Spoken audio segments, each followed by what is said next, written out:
అబ్బయ్య చౌదరి పరామర్శించటానికి మేమున్నాము నీతో అని ఒక బోటకపు మెసేజ్ని ఇవ్వటానికి మాజీ మంత్రి గారు పేరు నాని గారు, శైలజానాథ్ గారు, జగన్మోహన్ రెడ్డి గారిని, వాళ్ళ పార్టీ వాళ్ళని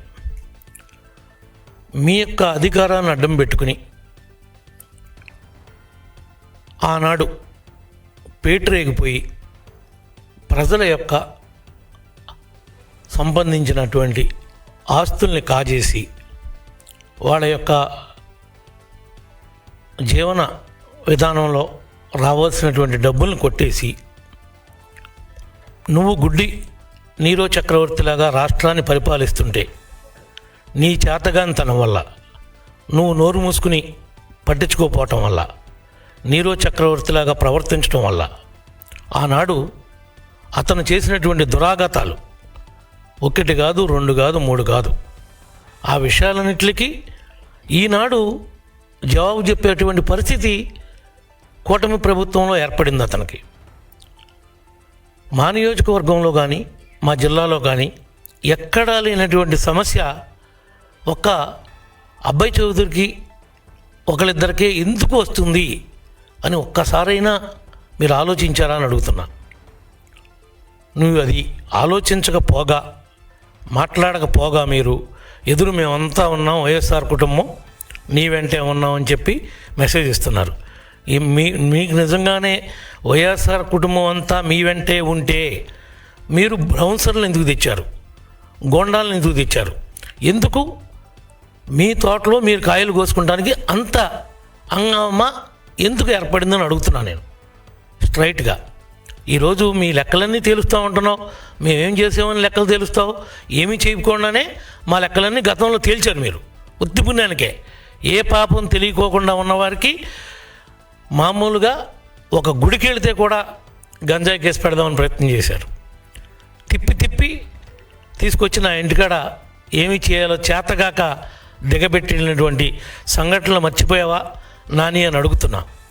ఏదో పవన్ కళ్యాణ్ గారిని, చంద్రబాబు నాయుడు గారిని, లోకేష్ బాబు గారిని వాళ్ళ మీద నోరు పారేసుకుంటున్నావు.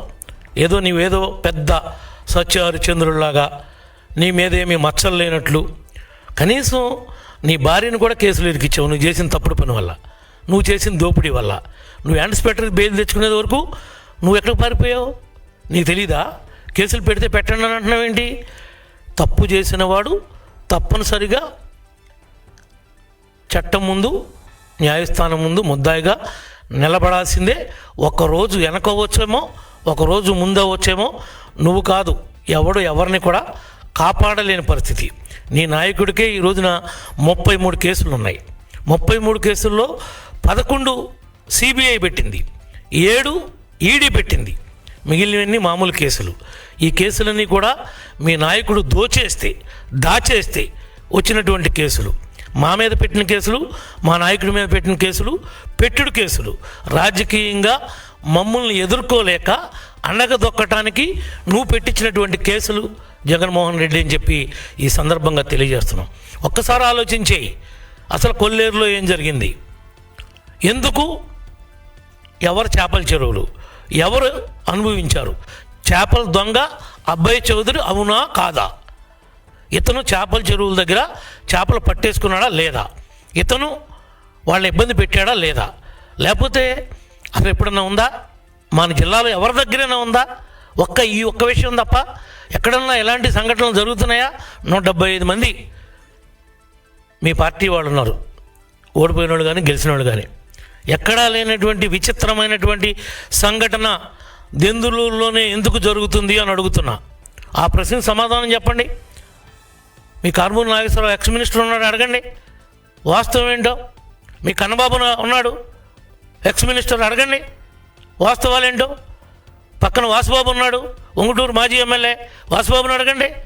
ఇప్పుడు నువ్వు పెట్టుకున్నావు కదా జేపీని, ఏలూరులో జేపీని అడగండి. మీ వాడు తప్పులేదా?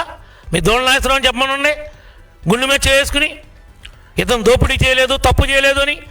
తప్పు చేయనప్పుడు వాడి నాయన వచ్చి పెద్ద మనుషుల దగ్గరికి వెళ్ళి 2 లెంపలు వేసుకున్నాడా లేదా, ఎందుకు లెంపలు వేసుకోవాల్సి వచ్చింది, ఇప్పుడు ఒకరు మాట్లాడేంటి, మీ నాయన పెద్ద మనుషుల దగ్గరికి వెళ్ళి మమ్మల్ని రక్షించండి, మమ్మల్ని కాపాడండి, తప్పు చేసాం, మేము ఆ డబ్బులు కట్టేసుకుంటాం అని లెంపలు ఎందుకు వేసుకున్నాడు అని అడుగుతున్నాం.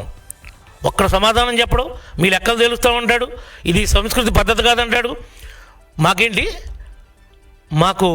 మేమేమన్నా అమ్మవారు, మాకు ఇవ్వాలా ఎవడన్నా డబ్బులు? మేము అట్ట మీ వాళ్ళలాగా డబ్బులు బల్ల కింద చేతులు పెట్టి నొక్కేయటం మాకు అలవాట? మీకు అలవాటు, మీ పార్టీకి అలవాటు, మీ నాయకుడికి అలవాటు. మీ పార్టీ సిద్ధాంతమే దోపిడీ సిద్ధాంతం, దోచేయటం సిద్ధాంతం. మీరు మమ్మల్ని మాట్లాడేటువంటి నైతిక అర్హత మీకెవరికి లేనే లేదని చెప్పి ఈ సందర్భంగా తెలియజేస్తున్నాం. నువ్వేదో అదే మా పార్టీ వాళ్ళకి ఏదైనా అన్యాయం జరుగుతుంటే మేము పలకరించడానికి వస్తే మమ్మల్ని వెళ్ళనీకోకుండా సెక్షన్ 30 ఉందని, ప్రివెంటివ్ అరెస్ట్ కింద 151 ఉందని ఎన్నిసార్లు మమ్మల్ని ఆపారు మీరు? కానీ నువ్వు స్వేచ్ఛగా నీ వాడిని పలకరిస్తానంటే వాస్తవం తెలుసుకుంటావేమో అని చెప్పి నిన్ను బందోబస్తు ఇచ్చి మరీ అక్కడ పంపించినటువంటి పరిస్థితి. అది కూటమి కాబట్టి నువ్వు రాగలిగావు. అదే మీ గుడ్డోడు పాలిస్తం అయితే రాణిస్తారా అని అడుగుతున్నా. మీరు అట్లా రానిచ్చారా గతంలో అని అడుగుతున్నా. మీకు మీ పొలం కాడ కాపలా, మీ ప్రాణాలకు కాపలా. ఏంటి చంపేస్తారన్నావు? అబ్బాయి చౌదరి జేబులు కొట్టేవాడిని చేపలు దొంగలను చంపుతారా? వాడు జేబులు కొట్టేవాడు, వాడు చేపలు దొంగతనం చేసేవాడు. వాడిని ఎవడు చంపుతాడు? ఒక అబ్బాయి చౌదరి చనిపోతే 100 మంది అబ్బాయి చౌదరులు పుడతారంటున్నావేంటి? సినిమా డైలాగులు చెప్తున్నావేంటి? నాని నీ స్టోరీలు ఎవడంటాడు అనుకుంటున్నావు? ఎవడికి కావాలి నీ స్టోరీలు? అబ్బాయి చౌదరిని వాడు చంపుతాడా? వాడు చంపే అంత మనిషి అసలా? వాడు జేబులు కొడతాడు, చేపలు కొడతాడు. వాడిని ఎవడు చంపుతాడు అసలు? నువ్వు లేనిపోయిన మాటలు 1కి 2, 3 పుట్టిస్తున్నావేంటి? వాడికి థ్రెట్ ఉందా? వాడికి థ్రెట్ ఉంటే వాడు తిరగలుగుతాడా? వాడెక్కడో లండన్లో సాఫ్ట్వేరు, అమెరికాలో కంపెనీ. వాడు వలస పక్షిలాగా కొల్లేరులో వస్తూ ఉంటాయి. రకరకాల ఫేమస్ ఉన్నటువంటి పక్షులు మరి ప్రపంచ దేశాల నుంచి కూడా వలసకు వస్తూ ఉంటాయి. అట్లాగే అబ్బాయి చౌదరి అనేవాడు కూడా దెందులూరుకి వలస పక్షిలాగా సంవత్సరానికి 3-4 సార్లు వస్తాడు. ఒక 5-6 సార్లు ప్రెస్ మీట్ పెడతాడు. ఆడు దారి నాడు వెళ్ళిపోతాడు. ఇక్కడ కార్యకర్తలు ఏమైపోయారో, పార్టీ ఏమైపోయిందో ఎవరికీ అనవసరం. మీ పార్టీ ఒక నీరో చక్రవర్తి పార్టీ. మీరు అట్టవాడకపోతే మాత్రం ఏమైంది? నీరో చక్రవర్తిలాగా పిడేలు వాంచుకుంటారు. ఈనాడు ఎవడు మీరు తప్పు చేయకోకుండా జైలుకి వెళ్ళినాడు ఎవడో చెప్పండి? ప్రతివాడు దోపిడీ చేసే జైల్లో ఉన్నాడు. ఇవాళ కాకపోతే రేపైనా మీరందరూ వెళ్ళక తప్పదు. మీరు చేసినటువంటి పాపాలు, ఘోరాలు, నేరాలు ఇంత అంతా కాదు. వాడికి ఏమీ తెలీదు, చాలా మంచివాడని చెప్తున్నావు. ఇక చూడు, వాడికి నిజంగా తెలియకపోతే వీడు నా పిఏ, వాడిని చూడు ఎట్ట కొట్టేశాడు. ఉత్తిపున్నానికి నా పిఏ ఒకటి జోలికి వెళ్తాడా? ఒక బీసీ సామాజిక వర్గానికి సంబంధించిన మనిషి నా పిఏని చూడు ఏ విధంగా కొట్టేశారు మీరు, ఏ విధంగా హాస్పిటల్ పాలైపోయాడు. ఇదిగో చూడు నీ నాయకులు ఎట్లా కొడుతున్నారో మా వాళ్ళని. మీ కళ్ళుంటే చూడు. ఏంటి శాంతి భద్రతలు లేవు అంటున్నావు? ఇప్పుడు లేవా, అప్పుడు లేవా? వీటికి సమాధానం ఏ ఒక్కదానికైనా నువ్వు చెప్పగలవా? ఇప్పుడు రిజైన్ చేసేస్తా, నువ్వు ఆన్సర్ చేస్తే ఇప్పుడే చేస్తా. చూసుకుందాం ప్రజాక్షేత్రంలో. స్థానిక సంస్థలు అన్నావు ఎందుకు? ఇప్పుడే చేస్తా. మీ దొమ్మేంటో నా దొమ్మేంటో దెందులో తెలుసుకుందాం. ఇదిగో చూడు మీ వాళ్ళు బద్దలు కొట్టినటువంటి ఆస్తులు, కార్లు, జీపులు ఏ విధంగా ఇప్పుడు కూడా పోలీస్ స్టేషన్లో ఉన్నాయి. వీటికి సమాధానం చెప్పు నువ్వు. వాడికి ఏమీ తెలియదు, వాడు ఏమీ చేయలేదు అంటున్నావు. 1 కాదు 2 కాదు ఇలాంటి ఇన్సిడెంట్లు. ఇక చూడు ఎన్ని ఉన్నాయో మీరు చేసిన ద్రోహాలు. ఇవన్నీ అధికారాన్ని అడ్డం పెట్టుకుని చెలరేగిపోయి అన్యాక్రాంతంగా చేసినటువంటి పనులు కదా. అధికార మదంతో కళ్ళు నెత్తికెక్కి మీరు ప్రవర్తించినటువంటి తీరు ఇది కాదా? వీటికి సమాధానం చెప్పండి. ఇదిగో చూడు రెచ్చిపోయిన మట్టి మాఫియా. ఇది నేనేమన్నా అన్నప్పుడు వేసుకొచ్చానా? ఇదిగో ప్రజాశక్తి కమ్యూనిస్ట్ వాళ్ళు రాసింది, మేము రాసాము. ఇది చూడు ఏం రాశారో. మేము వెళ్ళి కలెక్టర్కి ఏం కంప్లైంట్ ఇచ్చామో చూడు. ఇదిగో హాస్పిటల్లో ఉండి ఈయన ఒక డాక్టర్ రోడ్డు మీద ఉంచున్నాడు. 11-12 గంటల టైంలో వీడు ఏంటో ఇటు వెళ్తున్నారు ఏంట్రా అని రోడ్డు మీద ఆగి నుంచున్నాడు. ఏంట్రా ఆగి నుంచున్నావు అని చావచేత కొట్టారు. 14 లక్షలు అయింది. ఇతను అపోలో హాస్పిటల్లో ఏలూరులో మా వల్ల కాదు, ప్రాణాపాయం ఉంది, రిప్స్ ఇరిగిపోయి లంగ్ పొడుచుకుంటున్నాయంటే అపోలో పంపిస్తే 14 లక్షలు మెడికల్ బిల్ అయింది. ఇదంతా ఘోరం కదా. అంటే మాకు జరిగినప్పుడు మీకు తెలీదా? అప్పుడు నిద్రపోతున్నారా మీరు? ఇవన్నీ సమాధానం చెప్పండి. ఏమీ తెలియదని మాట్లాడుతున్నారు మీరు. చాలా ఇన్నోసెంట్ అంటున్నారు మీరు.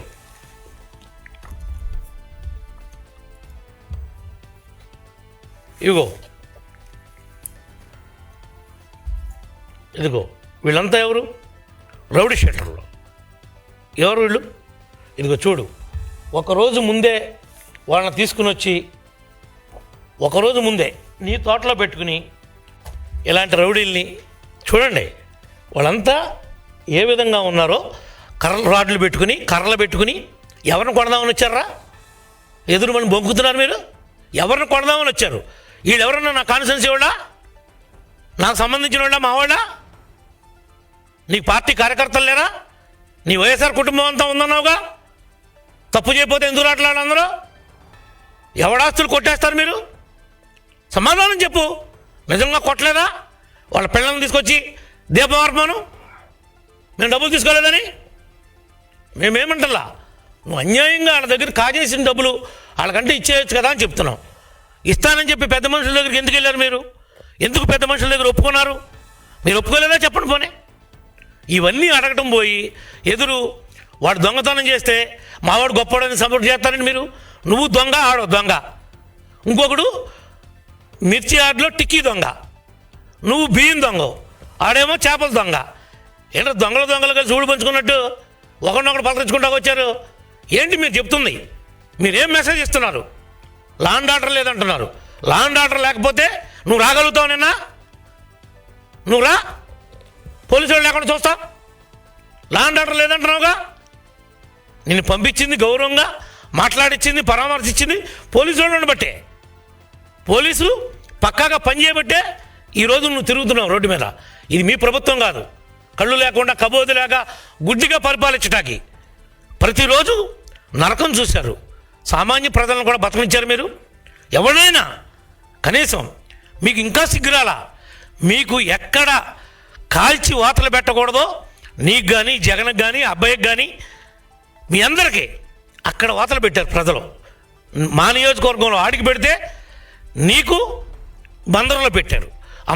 అమాయకమైనటువంటి మా బీసీ నాయకుడు కొల్లు రవీంద్రని మర్డర్ కేసులో ఇరికిచ్చి నువ్వు సెంట్రల్ జైలుకి పంపించావు. పాపం ఊరికే పోద్దా అని అడుగుతున్నా. నీ నోటుకొచ్చినట్టు నువ్వు కాపులు కదా అని పవన్ కళ్యాణ్ గారి మీద ఆ జగన్ చెప్ప నువ్వు మాట్లాడా, జగన్ చెప్ప స్క్రిప్ట్ నువ్వు మాట్లాడా. ఏంటి నీ భాగోతం? ఒకటి చెప్తే మాట్లాడే భాగోతం నీ బతుకు. ఒకరితో చెప్పించుకుని మాట్లాడే బతుకు నీది. మాది ఇండివిజువాలిటీ. మాకేముంటే అది మాట్లాడతాం, ఏముంటే అది చెప్తాం. నీ దగ్గర దమ్ముంటారా? నా ఇంటికి రమ్మన్నా వస్తా, నీ ఇంటికి రమ్మన్నా వస్తా, అబ్బిగాడి ఇంటికి రమ్మన్నా వస్తా. కొల్లేరు ప్రజలను తీసుకుని వస్తా, కొల్లేరు వాళ్ళని తీసుకుని వస్తా. నిజంగా నీ ఆత్మసాక్షిగా అబ్బాయి చౌదరి వాళ్ళకి బాకీ లేడు, ఇతను తప్పు చేయలేదు నేను నమ్ముతున్నానంటే కనుక పైసా కూడా ఇవ్వద్దు. ఇప్పుడు వరకు అతను ఎంత నష్టపోయి ఉంటాడో ఆ డబ్బులు కూడా అర్థం కట్టిస్తాం, తప్పు జరగకపోయి ఉంటే. ఎందుకు వచ్చిన మాటలు మాట్లాడుతున్నారు? ఏది పడితే అది మాట్లాడుతున్నారేంటి? మా లెక్కలు తెలుస్తానంటారేంటి? మా దగ్గర ఏమి లెక్కలు ఉన్నాయని తెలుస్తారు మీరు. మీకంటే అధికారం వస్తుంది ఇంకా మీ జీవితానికి. ఇదంతా మా గొప్ప అనుకుంటున్నారా ఏంటి? మా గొప్పతో మేము గెలవాలా? మీరు చేసినటువంటి చండాల పనులకి రాష్ట్రంలో ఉన్నటువంటి అన్ని కులాల వారు, అన్ని మతాల వారు, అన్ని ప్రాంతాల వారు మొత్తం విసిగిపోయారు. అందుకనే నిన్ను గుడ్లోడు తీసి పక్కన కూర్చోబెట్టారు. జగన్ని, నిన్ను, వాడిని అందరినీ ఒక ఘాటికి కట్టారు. ఒకవేళ జగన్ పులివెందులో గెలిచాడు అనుకున్నామేమో, జగన్ను కూడా నైతికంగా గుడ్లోడు తీశారు. వై నాట్ 175 అని ఈ పక్క నుంచి ఆ పక్కే, ఆ పక్క నుంచి ఈ పక్కే ఉపన్యాసాలు చెప్పేవాళ్ళగా పరిగెట్టావు. సిద్ధం రండి చూసుకుందామని. ఆఖరికి ఏమైంది? మీ బతుకు కుక్కలు చింపిన ఇస్తరైంది. ఇవాళ కాదు, రాజకీయంగా మిమ్మల్ని గోళీ కడతారు ఆంధ్రప్రదేశ్లో. మిమ్మల్ని అనేది జీవితంలో ఎప్పటికీ నమ్మరు. లేదు మా తప్పు ఉంది, ఓకే మేము యాక్సెప్ట్ చేస్తాం. ఇదిగో ఈ విధంగా తప్పు నడుస్తున్నారు, ఇది మీకు కరెక్ట్ కాదు, ఇది మీకు కరెక్టా అని చెప్పి అడుగు. తప్పు లేదు. మా లెక్కలు తేలుతానంటావేంటి? అంటే ఎవరిని బెదిరిస్తున్నావు నువ్వు? ఎందుకు బెదిరిస్తావు? మేమేం తప్పులు చేసామని మా లెక్కలు తేల్చావుగా. గతం అంతా భాగవతం అంతా అయింది కదా, ఇంకా తెలియట్లేదు బుద్ధి నీకు? ఇంకా మాట్లాడుతున్నావు? వీళ్ళల్లో ఏ ఒక్కడైనా సరైనడు ఉన్నాడా? రాడ్లు చూడండి, రాడ్లు పట్టుకుని నీ పొలంలో నువ్వు రాడ్లు పట్టు తిరిగే పనే ఉంది? నువ్వు నిజంగా అంత సౌమ్యుడి అయితే ఇదిగో చూడండి, ఇంకో ఫోటో చూపిస్తా. వాళ్ళకి మందు విందు 2-3 రోజుల ముందు నుంచి ప్రిపరేషన్ చేసి చూడండి మీ బతుకులు చూడండి. మీరు కట్టిన బిల్లు మీరు వాళ్ళ బారుల్లో పెట్టి తాగిచ్చి వాళ్ళని తీసుకొచ్చి హోటల్లో నిలవబెట్టి తెచ్చుకునే బతుకు మీది. మీరా మాట్లాడుతున్నారు? పోనీ ఎప్పుడైనా ఒక్క హైయర్ పర్సన్ మేము ఎంగేజ్ చేసామా? మేము ఎప్పుడైనా అసాంఘిక శక్తులతో చేతులు కలిపామా? మా తప్పేమన్నా ఉందా? అసలు నేనున్నానా ఊళ్ళో? ఎందుకు బాగుపడి ఏడుస్తారు? మమ్మల్ని అంటారేంటి? మీరా మేమా? పచ్చనే జీడి తోట దునిసేవు, చుట్టూతో ఫెన్సింగ్ పడేసావు, ట్రాన్స్ఫరాలు తీసుకెళ్ళిపోయావు. నేను మోటార్లు కొంటే నుయ్యని దాచుకున్నావు, అమ్ముకున్నావు. పేద ప్రజలకి ఆదరణ 2 కింద మేము వాషింగ్ మిషన్లు ఇచ్చాం, రజకులకి మేము పాలకాయలను ఇచ్చాం, మేము మామూలుగా నాయి బ్రాహ్మణులకి చైర్లు ఇచ్చాం, వాళ్ళకి మెటీరియల్ ఇచ్చాం. అవన్నీ 190 మందికి సంబంధించినటువంటి పరికరాలన్నీ లారీల మీద ఎత్తుకుని అమ్మేసుకోలేదా? నువ్వు హోల్సేల్గా అమ్మేసుకోలేదా? ఏంట్రా నీతి కౌరులు మాట్లాడుతున్నారు? చేతి వృత్తి చేసుకునే వాళ్ళకి మేము ఇస్తే మా గవర్నమెంట్ మారిపోతే నువ్వు వాళ్ళకి పంపిణీ చేయాల్సింది పోయి వాళ్ళ మార్జిన్ మనీ 10% కట్టారు. ఆ వర్క్ పరికరాలు వాళ్ళకి అందలా. నీ మీద ఎంక్వైరీ చేశారు. నువ్వే ఆ వస్తువులన్నీ అమ్ముకున్నావు, దోచేశావు అని నిర్ధారణ అయింది. మాకెందుకు పాలకాయలు అంటావేంటి? నీకెందుకో పాలకాయలు మాకు అవసరమా? పట్టుకెళ్ళావా లేదా? నువ్వు వాటిని అమ్మేసుకున్నావా లేదా? లేదు లబ్ధిదారులకు ఇచ్చావా? శబాష్, పొరపాటు అయిపోయిందని చెప్పి శాలుగప్పి మేమే తప్పుగా మాట్లాడాం నిన్నని అభినందిస్తా. అలాంటి జరుగుంటే అంటే పెన్షన్లు తీసేశారంటావు. మేము తీసామా పెన్షన్లు? ఎవడైతే డాక్టర్ ఉన్నాడో రీవెరిఫికేషన్లో డాక్టర్ తీశాడు. డాక్టర్ తీసిన దానికి గవర్నమెంట్ ఏం చేస్తుంది? గవర్నమెంట్ ఏమన్నా డాక్టర్ చెప్పిందా పలానా వాడు పెన్షన్ తీయమని, పలానా పార్టీ వాడు తీయమని? ర్యాండమ్గా చెక్ చేశారు, మొత్తం అందరినీ చెక్ చేశారు. ఎవరికైతే అర్హత లేదో అవి తీశారు. లేదు నిజంగా అర్హత ఉంది, ఎస్ మళ్ళీ వెరిఫై చేసి ఇవ్వండి అని చెప్పి అప్పీల్ చేసుకునేటువంటి అవకాశాన్ని ఇచ్చారు. ముసలి కన్నీళ్ళు కోరుతున్నావేంటి? నీ ముసలి కన్నీళ్ళు నువ్వేదో ఉద్ధరించినట్టు. దాంట్లో మా కార్యకర్తలు కూడా పోయినాయి, మాకు పోయినాయి అని బాధగానే ఉంది. కానీ ఆర్థిక పరిస్థితి కూడా చూసుకోవాలి కదా. అన్నీ కరెక్ట్గా ఉండి వాడు పెన్షన్లు డ్రా చేస్తున్నాడు అంటే అది నేరమే కదా. దానికి మాట్లాడవే. ఓకే, నీ దగ్గర ఏమన్నా జెన్యూన్ కేసు వచ్చింది, బై మిస్టేక్ డాక్టర్ తప్పు చేశాడు, క్లెయిమ్ చేయి, కమాన్. మేము స్పందించకపోతే కదా. ఇది గుడ్డి ప్రభుత్వం కాదు కదా, ఇది కళ్ళున్న ప్రభుత్వం, కూటమి ప్రభుత్వం. మీలాగా కబోదులు గారు ఇక్కడ ఉంది. పెన్షన్ ఇస్తానని చెప్పి ఏదో 1000 రూపాయలు ఇవ్వడానికి 5 ఏళ్ళు బిచ్చగాడికి ఇచ్చినట్టు ఇచ్చావు. మేము ఒక్క నెలలో మొదటి నెలలో ఇచ్చాం. మాకు మీకు పాలనలో ఎంత తేడా ఉందో ప్రజలు గమనిస్తున్నారు. నువ్వేదో రాజకీయ విమర్శలు చేసుకుంటా పగట వేషగాళ్ళలాగా ఆన్లైన్లో పరామర్శించకుండా నీకు ఇంకా తెలియదేమో. రేపో మాపో ఈ అబ్బుగారు కూడా తెలుగుదేశంలోకి వద్దామని చూస్తున్నాడు. నువ్వు ఆ విషయం తెలుసుకో ముందు. వాడు కూడా సైకిల్ ఎక్కువ ట్రై చేస్తున్నాడు. కాకపోతే ఇక్కడ అకామిడేషన్ లేదు, ఎవడో ఇన్సూరెన్స్ ఇవ్వట్లేదు కాబట్టి ఆ గోడ చుట్టూ ఆ బిల్డింగ్ల చుట్టూ తిరుగుతున్నాడు. నువ్వు అది ముందు తెలుసుకో ఫస్ట్. వాడు ఓట్లు అడిగేటప్పుడే చెప్పాడు, నేను గెలిస్తే తెలుగుదేశంలోకి వస్తా, నేను గెలిస్తే తెలుగుదేశంలోకి వస్తా, నాకు ఈసారి వేయండి, నాకు ఇంకోసారి వేయండి అని ఓట్లప్పుడే అడుక్కున్నాడు. ఆ మాట ఏంటో పెద్ద నిజాయితీ గల వైఎస్ఆర్ పార్టీ నాయకుడు కార్యకర్త అంట, వాడికి సపోర్ట్గా వీడు వచ్చాడంట. ఏంట్రా ఏది పడితే అది మాట్లాడుతున్నారు? వచ్చి ఒళ్ళు దగ్గర పెట్టుకుని మాట్లాడండి. మావి కౌంట్ అవుతుంది కాదు, మీ మాటలన్నీ కూడా మళ్ళీ కౌంట్ అవుతున్నాయి, మీ కౌంట్ అవుతున్నాయి, మీ చేష్టలు కౌంట్ అవుతున్నాయి. రపా కన్ను కొట్టాలి, రాత్రిపూట అయిపోయే పని అయిపోవాలి, తెల్లారిపాటు. కానీ నువ్వు మాట్లాడినటువంటి పెద్ద మనిషి నువ్వు అట్ట క్యాబినెట్ మినిస్టర్ చేసావో లేకపోతే పగటి వేషగాడిలాగా ఉన్నోడికి జగన్ మంత్రి ఇచ్చాడో నాకు అర్థం కావట్లా. నీ స్థాయి, నువ్వు చేసినటువంటి హోదా ఏంటో మర్చిపోయి కన్ను కొట్టాలంట, నీ పని నువ్వు చేసేయాలంట. అంటే గిల్లాలి, జ్వాల పాడాలంట.